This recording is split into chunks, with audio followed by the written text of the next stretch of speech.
तो previous video lecture मैंने discuss किया था प्रॉपर्टी ऑफ चार्जेस के बारे में। आज डिस्कस करेंगे कूलम्स लॉ, ठीक है ना। कूलम्स लॉ क्या कहता है, तो लॉ है, तो यहाँ कूलम्स नाम के साइंटिस्ट ने ये लॉ दिया था। तो क्या देखा था, जो चार्जेस है, दो चार्जेस में अट्रैक्शन या रिपल्सन हो रहा है, तो कूलम्स ने दो चार्जेस के बीच में फोर्स कैलकुलेट किया था, ठीक है ना। तो ये क्या किया, कूलम्स ने दो चार्ज लिया, पॉइंट चार्ज की बात कर रहे हैं, दोनों पॉजिटिव, सपोज दैट पॉजिटिव दोनों लिए, ठीक है ना। तो ये चार्जेस कुछ डिस्टेंस पे सेपरेट किया, तो इस चार्ज को ऐसे रेस्ट में रखा और यहाँ पे ये चार्ज क्या हो रहा है, यहाँ इसको फिक्स कर रहे हैं और इसको क्या करा रहे हैं, मूव करवा रहे हैं। तो मूव यहाँ से यहाँ सपोज दैट चार्ज लिया है, तो यहाँ तक ये क्या कर रहा है, फोर्स एक्सपीरियंस कर रहा है। तो मतलब ये जो चार्ज है, इस चार्ज के क्या इस चार्ज के फील्ड में दूसरा चार्ज है, ठीक है ना। तो इससे बताया जो यहाँ से एक इलेक्ट्रिक फोर्स ये एक्सपीरियंस कर रहा है, इलेक्ट्रिक फोर्स के बारे में बताया, ठीक है ना। तो इलेक्ट्रिक फील्ड में बताऊंगा, जो ये चार्ज Q1 के फील्ड में Q2 आना चाहिए, तभी ये फोर्स क्या होगा, एक्सपीरियंस करेगा, ठीक है ना। तो कूलम्स ने क्या बताया, ये फोर्स जो होगा इन दोनों चार्ज डायरेक्टली प्रोपोर्शनल होगा Q1 Q2, मतलब force is directly proportional to the product of their charges, ठीक है ना। एंड सेकेंड क्या बताया, जो inversely proportional to the square of distance between them, ठीक है ना। जो दोनों के फोर्स क्या होगा, डायरेक्टली प्रोपोर्शनल होगा product of charges, and inversely proportional होगा square of distance between them, ठीक है ना। दोनों चार्ज के बीच का जो डिस्टेंस है उसके स्क्वायर के, ठीक है ना। तो इन दोनों इक्वेशन को जब हम कंबाइन करेंगे तो क्या होगा बताओ, force directly proportional to the product of their charges and inversely proportional to the square of distance Q1 Q2 upon R square. एक प्रोपोर्शनलिटी है, प्रोपोर्शनलिटी का साइन रिमूव करेंगे, हटाएंगे यहाँ से, तो क्या होगा, एक कांस्टेंट आएगा K, जिसको बोलते हैं K Q1 Q2 upon R square, ठीक है ना। ये जो F इक्वल टू क्या आ गया, K Q1 Q2 upon R square, ठीक है। तो फोर्स इस K को कहते हैं इलेक्ट्रोस्टैटिक कांस्टेंट, ठीक है। इस K की जो वैल्यू होता है वो 9 × 10⁻⁹ न्यूटन मीटर स्क्वायर पर कूलम स्क्वायर, ठीक है ना। यूनिट आप निकाल सकते हो यहाँ से, K की जो F इक्वल टू क्या बताया, यूनिट निकालने के लिए क्या करेंगे, K Q1 Q2 upon R square. तो K की यूनिट क्या हो जाएगा, K equal to FR square divided by Q1 Q2, ठीक है ना। Q1 Q2, तो फोर्स का यूनिट क्या होता है, न्यूटन, डिस्टेंस है तो मीटर स्क्वायर, डिस्टेंस का whole square, and charge Q1 Q2 तो कूलम क्या होगा, कूलम स्क्वायर, ठीक है ना। तो यूनिट निकाल ली यहाँ से, ठीक है ना। इस K की जो वैल्यू और होता है K 1/4πε0, ठीक है ना। ये जो वैल्यू होता है, अभी जो मैं दोनों चार्ज को रखा हूँ, एयर में रखा हूँ, एयर में रख सकते हैं या मीडियम वैक्यूम में ले सकते हैं, ठीक है ना। तो ε0 को बोलते हैं परमिटिविटी ऑफ फ्री स्पेस, ठीक है। ε0 की जो वैल्यू होता है वो अभी याद रखना है, कांस्टेंट है ये 8.85 10⁻⁻12 coulomb square per newton metre square. यहाँ से यूनिट क्या हो जाएगा, K की यूनिट का उल्टा हो जाएगा ना, ठीक है ना। तो क्या कहता है कूलम्स लॉ, बताओ फिर से एक बार बताते हैं। जो दो चार्जेस लिए, कैसा चार्ज लिए, दोनों पॉइंट चार्ज लिए, चाहे यह पॉजिटिव हो या नेगेटिव हो, ठीक है ना। दोनों यहाँ पे कैसा लिए, पॉजिटिव लिए, तो पॉजिटिव में सिर्फ क्या होगा, रिपल्सन होगा। तो फोर्स क्या होगा, directly proportional of product of their charges, inversely proportional to the square of distance between them. दोनों इक्वेशन को कंबाइन करेंगे तो Q1 Q2 upon R square. एक प्रोपोर्शनल का साइन हटाएंगे तो क्या आएगा, कांस्टेंट आएगा K, जिस K को क्या कहते हैं, इलेक्ट्रोस्टैटिक कांस्टेंट, और K की जो वैल्यू होती है 9 × 10⁹ न्यूटन मीटर स्क्वायर पर कूलम स्क्वायर, ठीक है ना। यहाँ यूनिट ऐसे निकाल लिए, ठीक है। और K की वैल्यू क्या होता है 1/4πε0, epsilon naught is a permittivity of free space. इसकी वैल्यू होता है 8.85 10⁻12 coulomb square per newton metre square. ये कांस्टेंट होता है, ठीक है ना। तो हमें क्या याद रखना, फॉर्मूला याद रखना फोर्स का। और अभी जो ये बता रहा हूं मैं स्केलर फॉर्म, जो कूलम्स लॉ है 2 फॉर्म में होता है, वेक्टर फॉर्म में होता है और स्केलर फॉर्म में होता है। तो स्केलर फॉर्म में जब भी हम फोर्स कैलकुलेट करेंगे तो उसमें मैग्नीट्यूड सिर्फ कैलकुलेट करेंगे। तो ये जो चार्ज का जो मैग्नीट्यूड लेंगे यहाँ पे सिर्फ, ठीक है ना, चार्ज का क्या लेंगे, मैग्नीट्यूड सिर्फ कैलकुलेट करेंगे। तो नेक्स्ट जो है इसमें जो कूलम्स लॉ के जो कुछ सेकेंड जो पार्ट है इसमें, इसका जो मीडियम रहेगा तो मीडियम पे क्या इफेक्ट पड़ने वाला है, ठीक है ना, क्योंकि जो k की वैल्यू है वो मीडियम पे डिपेंड करता है। तो मान लो किसी मीडियम में चार्ज है, किसी मीडियम में रख दिए, वाटर के अंदर रख दिए 2 चार्ज या किसी ऑयल के अंदर रख दिए, तो चार्ज पे क्या इफेक्ट पड़ेगा, ठीक है ना। तो वहाँ पे जो चार्ज पे कुछ नहीं, फोर्स पे क्या इफेक्ट पड़ेगा, चार्ज की बात कर रहा हूँ मैं, फोर्स की बात कर रहा हूँ मैं। तो फोर्स पे क्या इफेक्ट पड़ने वाला है जब किसी भी मीडियम में, तो हम यहाँ से डिफाइन करेंगे डाइलेक्ट्रिक कांस्टेंट के बारे में, ठीक है ना। डाइलेक्ट्रिक कांस्टेंट, ठीक है ना। डाइलेक्ट्रिक कांस्टेंट का दूसरा जो नाम है, एक और नाम है इसका, जिसको बोलते हैं relative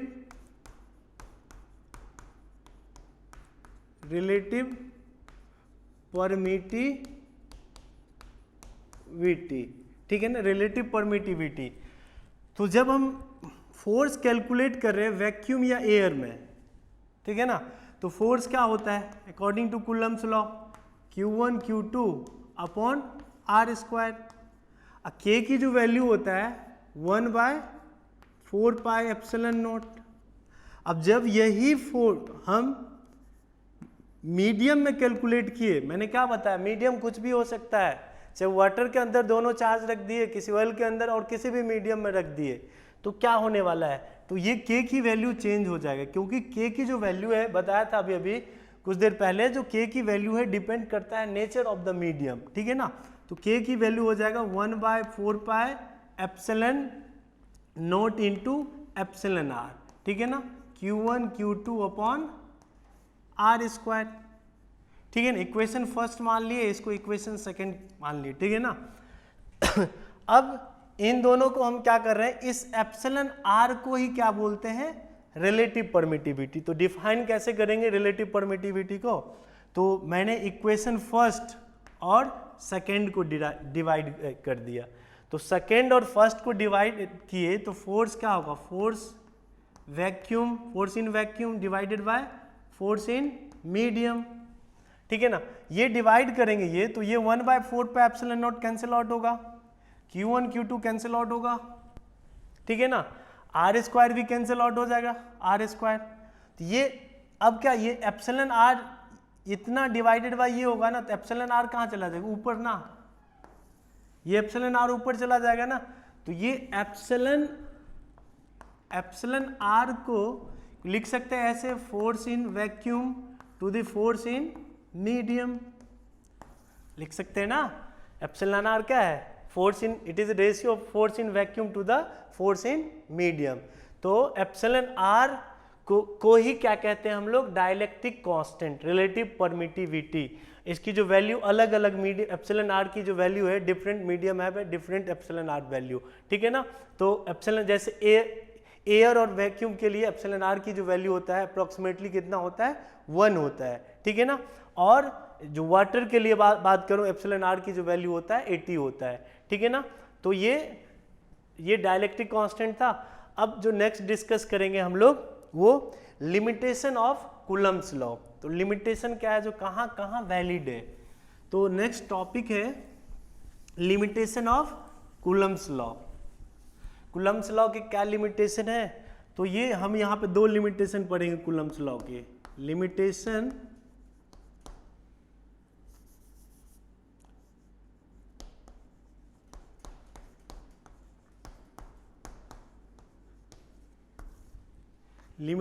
of coulomb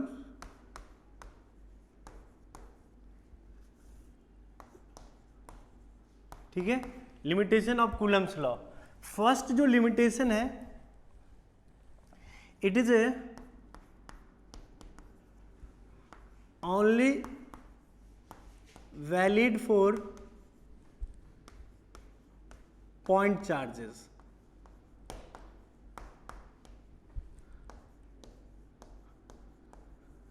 first limitation क्या है, किसके लिए वैलिड है, पॉइंट चार्जेस के लिए वैलिड है। क्यों, देखते हैं यहाँ एग्जांपल क्यों वैलिड है पॉइंट चार्ज। मैं मान लो कंटिन्यूस बॉडी चार्ज ले लिया, तब क्या इफेक्ट पड़ने वाला है, फोर्स क्या चेंज हो जाएगा। तो यहाँ देखते हैं इलस्ट्रेशन 2 स्फेरिकल बॉडी लिए और दोनों पे ये जो है पॉजिटिवली चार्ज है,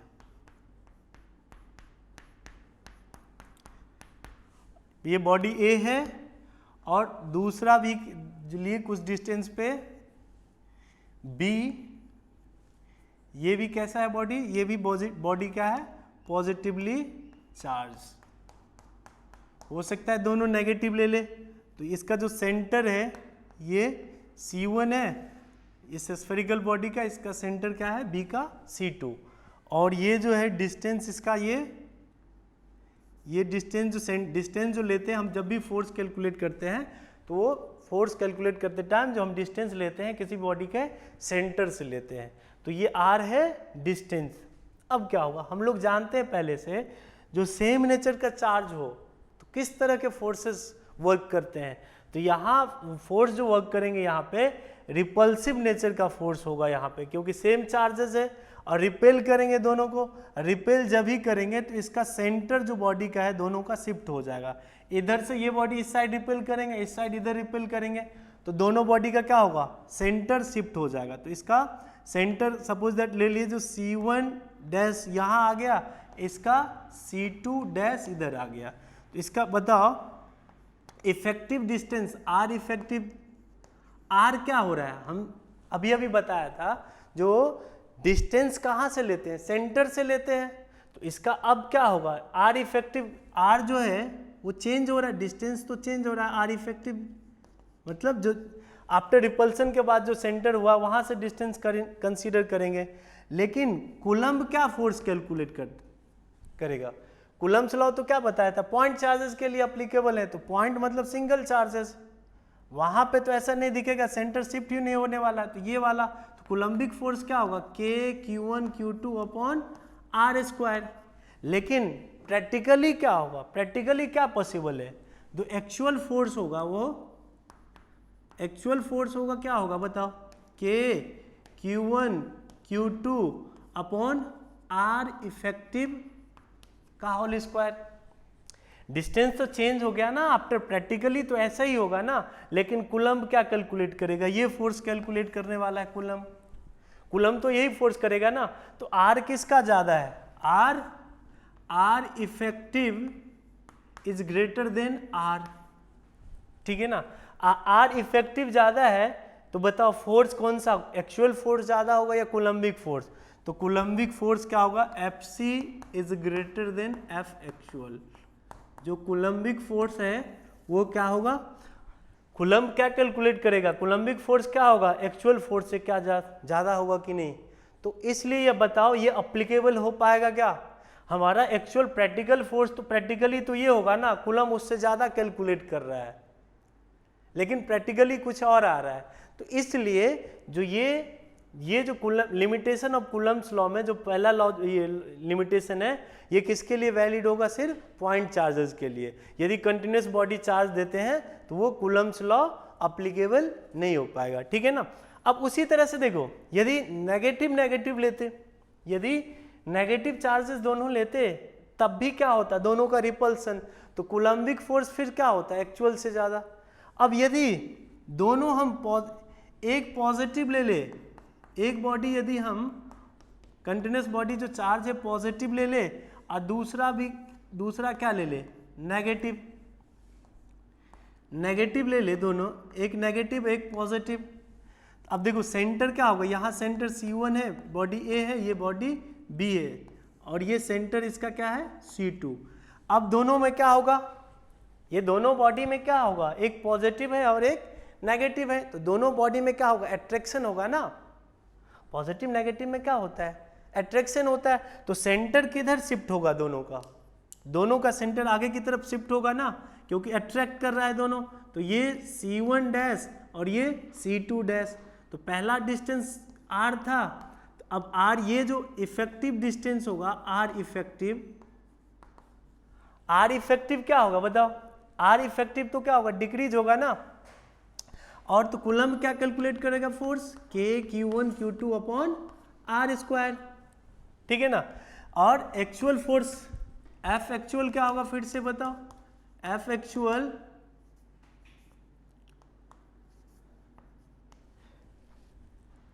एक्चुअल फोर्स जो होगा वो K Q2 upon R effective का होल स्क्वायर, ठीक है ना। तो R इफेक्टिव का होल स्क्वायर इधर होगा बताओ।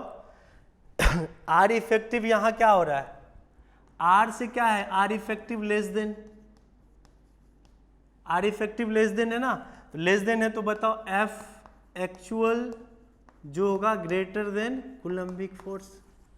तो यहाँ पे प्रैक्टिकली कुछ और आ रहा है, कूलम्ब के अकॉर्डिंग कुछ और आ रहा है। तो ये बताओ दोनों के लिए, पॉजिटिव भी ले लिए, दोनों सेम नेचर का चार्ज भी ले लिए, दोनों अपोजिट नेचर का चार्ज भी ले लिए, ठीक है ना। तो दोनों के लिए बताओ अप्लीकेबल है क्या? इसलिए Coulomb's law is only valid for point charges. Second जो लिमिटेशन है वो सेकेंड लिमिटेशन कहता है it is only valid for static charges. ये चार्ज जब रेस्ट में हो उसी के लिए वैलिड है सेकेंड लिमिटेशन। सपोज दैट ये चार्ज Q1 है और दूसरा चार्ज ले लिए Q2, और दोनों को हम एक Q1 की वेलोसिटी मान लिए दे दिए v, और ये भी v वेलोसिटी इसको दे दिए। अब जब चार्ज मूव कर रहा है, आप लोग पहले पढ़े, जब चार्ज मूव कर रहा है, यहाँ स्टार्टिंग में बताया मैंने, जब चार्ज रेस्ट में होता है तो क्या प्रोड्यूस करता है? Electric field, only electric field, ठीक है ना। जब चार्ज मूव करता है तब क्या प्रोड्यूस करता है बताओ? जब मूव करता है यूनिफॉर्म रेट से तो इलेक्ट्रिक फील्ड, मैग्नेटिक फील्ड, और एक्सीलरेटेड होता है तो क्या पड़ता है? Electric field, magnetic field as well as electromagnetic waves. तो यहाँ बताओ जब चार्ज हम मूव करा रहे हैं, सपोज दैट यूनिफॉर्म स्पीड से ही मूव करा रहे हैं, तो मूव करा रहे हैं तो ये चार्ज इलेक्ट्रिक फील्ड के साथ साथ और क्या प्रोड्यूस करेगा? मैग्नेटिक फील्ड, और मैग्नेटिक फील्ड प्रोड्यूस करेगा तो क्या यहाँ पे एग्जर्ट करेगा? ये चार्ज इलेक्ट्रिक फोर्स भी करेगा एग्जर्ट और मैग्नेटिक फोर्स भी एग्जर्ट करेगा। लेकिन कूलम्ब सिर्फ क्या कैलकुलेट करेगा? कूलम्ब तो सिर्फ कैलकुलेट करेगा कूलम्बिक फोर्स ना, Q1 Q2 upon R square. लेकिन F एक्चुअल क्या होगा बताओ? F एक्चुअल फोर्स क्या होगा? एक्चुअल फोर्स होगा Coulombic force plus magnetic force, दोनों फोर्स होगा ना। प्रैक्टिकली तो ये पॉसिबल है ना, लेकिन कूलम्ब सिर्फ क्या कैलकुलेट करेगा? यही कूलम्बिक फोर्स। इसलिए ये हम ऐसा कह सकते हैं ना, जो सेकेंड लिमिटेशन है किसके लिए ओनली वैलिड है? Static charge, it is not valid for moving charge. क्यों? तो उसका रीजन बता दिया, जो ये यहाँ पे कूलम्बिक फोर्स के साथ साथ मैग्नेटिक फोर्स भी होगा, ठीक है।